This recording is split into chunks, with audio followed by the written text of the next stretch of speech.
Welcome to the Slop Farm. Enjoy the video.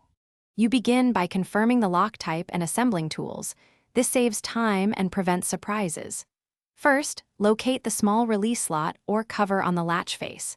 Use a flat pry tool or thin screwdriver to remove the rose or trim plate gently. This exposes the mounting screws. Once done, keep screws in a container so nothing gets lost. If you hit resistance, stop and check for hidden set screws. Forcing parts can dent the door and complicate reinstallation.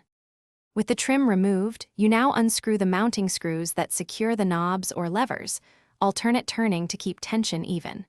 Pull the two halves straight away from the door to free the spindle. If it resists, wiggle while pulling, don't force at an angle.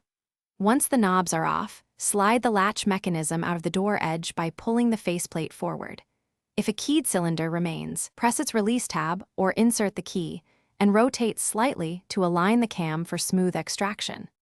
To finish, inspect the bore and latch cavity for debris and clean with a cloth. This prevents binding later. Then position the new or original latch into the door edge, align the spindle and fit the exterior and interior trims while loosely installing screws. This lets you test operation.